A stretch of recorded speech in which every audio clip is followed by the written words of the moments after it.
Assalamualaikum warahmatullahi wabarakatuh. Perkenalkan, nama saya Salama Rizka, NIM 2017-402-091 dari kelas 3 PIB. Di sini saya akan membahas mengenai potret birokrasi pendidikan di Indonesia. Oke, langsung saja kita membahas mengenai birokrasi ini.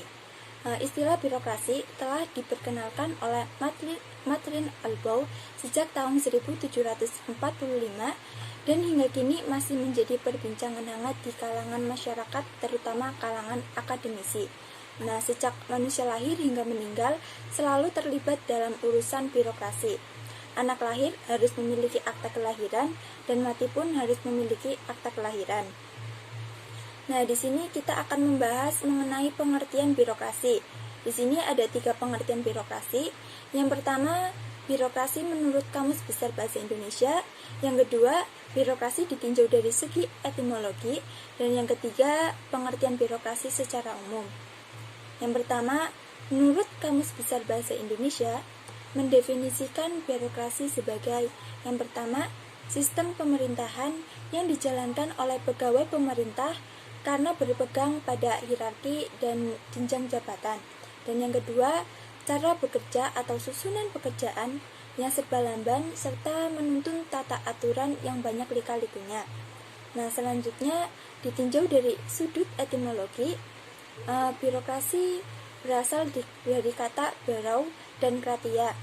Berau artinya meja atau kantor dan kratia artinya pemerintahan. Jadi birokrasi berarti pelayanan yang diberikan oleh pemerintah dari meja ke meja. Nah, sedangkan birokrasi secara umum adalah alat kekuasaan untuk menjalankan keputusan-keputusan politik. Kekuasaan melekat pada jabatan pemimpin organisasi untuk mengatur organisasi. Pejabat yang disebut birokrat itu melaksanakan tugasnya sesuai dengan peran dan fungsinya. Nah, birokrasi ini terjadi dalam suatu organisasi pemerintah. Sementara itu, dalam suatu organisasi terdiri dari individu-individu yang bekerja. Individu-individu yang bekerja inilah yang memainkan peran dalam birokrasi. Untuk itu, penting juga untuk memahami motivasi karir individu dalam organisasi. Seorang individu yang bekerja dalam organisasi ada yang memiliki motivasi untuk meniti karir tertinggi, tapi ada juga yang ingin tetap pada satu posisi yang saat ini diduduki. Permasalahan yang sering muncul ketika seseorang individu yang menduduki posisi tertentu tidak lagi mampu melaksanakan tugas dan fungsi seperti yang diinginkan. Dalam kondisi semacam ini, seringkali individu menerapkan strategi tidak melakukan apa-apa. Nah, ini sangat disayangkan ya. Nah, selanjutnya kita akan membahas mengenai makna birokrasi. Makna birokrasi yang mula-mula positif dan semakin menguat nilai positifnya di era industrialisasi bergeser menjadi negatif karena ulah pelakunya yang tidak lain adalah manusia itu sendiri. Nah, kecenderungan berkuasa yang berlebihan pada manusia yang sedang berkuasa dikombinasikan dengan struktur pemerintahan yang birokratis dan penguasa memiliki kekuasaan yang besar merupakan salah satu penyebab suburnya korupsi. Oleh karena itu, Sorokin dan Lounden menyatakan pentingnya membatasi kekuasaan birokrat. Hal itu senada dengan yang dikatakan Ibsen bahwa kekuasaan memang korup dan kekuasaan yang absolut niscaya korup secara absolut pula. Karena hal itu, kini birokrasi lebih banyak memiliki makna yang negatif karena banyak terjadi penyimpangan dalam kekuasaan para birokrat. Bahkan, Gold menyatakan bahwa birokrat adalah makhluk yang mengerikan, mempunyai alat-alat perangkap yang senantiasa memperluas genggamannya dan sekaligus merupakan lembaga yang paling korup dan merusak dalam masyarakat. Nah, buruknya makna birokrasi pada abad ke-20-an menimbulkan keinginan baru untuk memunculkan istilah baru dalam sistem organisasi yang semula hanya dikenal organisasi birokrasi, timbul sistem organisasi yang lain yaitu organisasi dinamis. Hal ini tidak lain karena besarnya image negatif dari makna birokrasi. Nah, selanjutnya di sini kita akan membahas birokrasi pada era Orde Baru. Nah, pada era Orde Baru, birokrasi pemerintahan sangat kuat, melebihi kekuasaan rakyat, sehingga birokrasi pemerintah diibaratkan sebagai kerajaan pejabat atau official dome.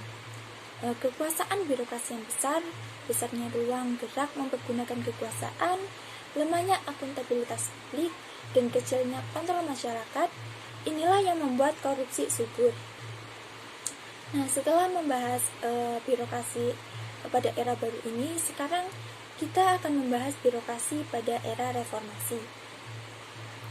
Setelah orde terus bergulir dari orde baru ke orde reformasi, di orde reformasi ini justru kondisi birokrasi ini tidak semakin baik, dan sebaliknya kondisi birokrasi semakin memburuk.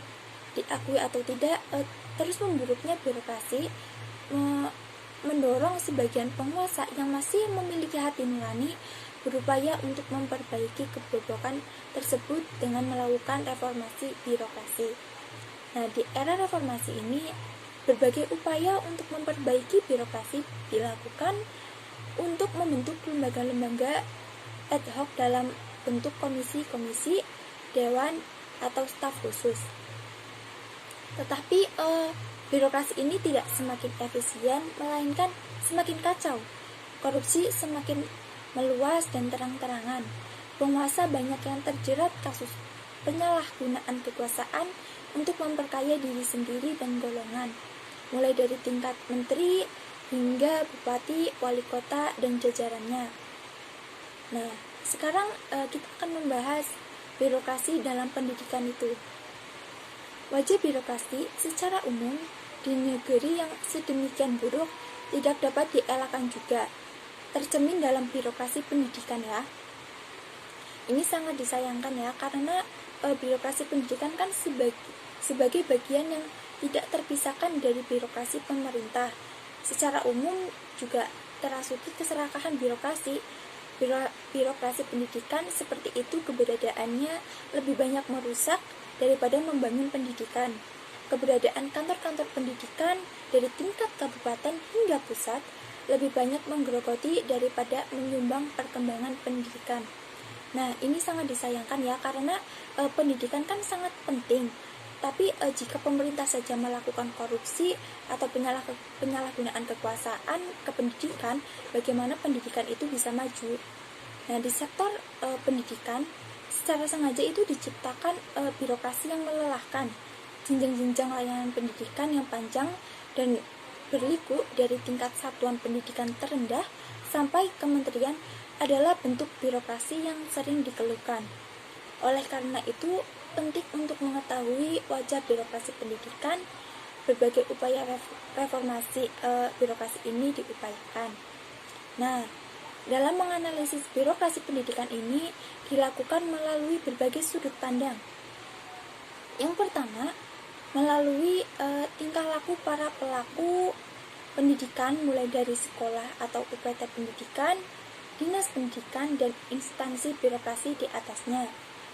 Birokrasi sebagai sebuah sistem yang terdiri dari perilaku dalam organisasi yang merupakan hasil antara individu-individu dalam organisasi, maka perilaku birokrasi ditentukan oleh karakteristik individu dan karakteristik organisasi.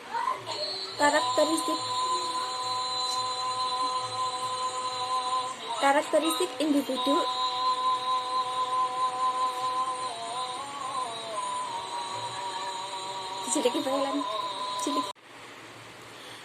birokrasi sebagai sebuah sistem yang terdiri dari berbagai perilaku dalam organisasi yang merupakan hasil interaksi antara individu-individu dalam organisasi. Maka perilaku birokrasi ditentukan oleh karakteristik individu dan karakteristik organisasi. Karakteristik individu diantaranya kemampuan, kebutuhan, kepercayaan, pengalaman, harapan, dan lain sebagainya. Dan karakter organisasi diantaranya susunan hierarki, pembagian kerja, tugas-tugas dalam jabatan tertentu, wewenang dan tanggung jawab, sistem pengajian, sistem pengendalian, dan lain sebagainya. Nah, yang kedua, dilihat dari tingkat pelayanan dalam konsep administrasi publik, karena membahas birokrasi tidak lengkap jika tidak membahas administrasi publik. Nah, di sini Dendrat menyebutkan ada 3 perubahan paradigma administrasi publik, yaitu yang pertama, out public administration, yang salah satunya dicirikan dengan struktur organisasi terpusat secara birokratik.